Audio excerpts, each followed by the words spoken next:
This is the first test of the ESP32 based current sensing data logger using the Ioneer 219 current sensing chip. The SD module with an SD card placed in it, so the data stores on there until the ESP sends it through the Bluetooth terminal to my mobile device. We've got a lithium iron phosphate 3.2 volt battery, that's the power source, and that's charged by a TP5000 battery charging chip. That's all soldered up. That's just plugged up to a normal USB cable, so you can plug that into a phone charger or anything else. This is the first time that we've had this device mobile, so it's not connected to a laptop. This is obviously designed for field use, so you can't plug it into a laptop. It needs to be powered from the battery, and it needs to last 24 hours.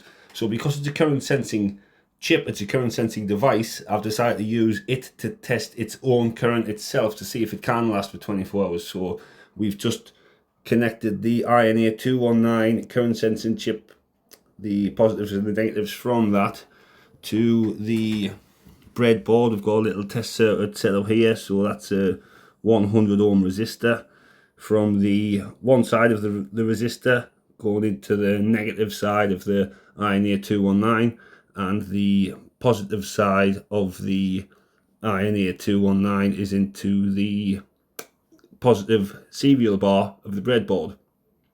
So once we connect this negative side of the breadboard to the other side of that resistor, the circuit will be complete. There'll be current passing through the chip, and we'll be able to read it. So let's do that now. Let's send the command to start. So logging has started. You need to wait 10 seconds for it to zero out. So it's got a self-calibration built into the code.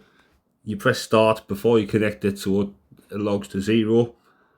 That's about 10 seconds, so I think that's been about 10 seconds now.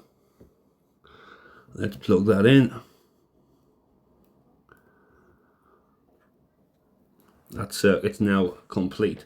So this is just the previous test run that I did now. You can see for about 10 seconds there was hardly any current passing through the chip. This is the time, that's the current as it says there. And then when I completed the circuit, this was the readings I was getting, about 30 milliamps. So that's a 3.2 volt battery.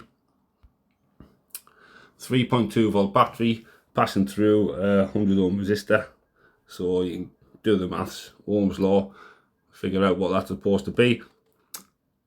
We're going to leave this now for 24 hours and see if it lasts 24 hours. That's the purpose of this experiment. And the next step will be to get rid of the breadboard and to just use female to female jumper wires, and everything will then be compact. Wrap it all up in a nice bit of electrical tape or shrink wrap or something, and then we'll have a mobile device that works.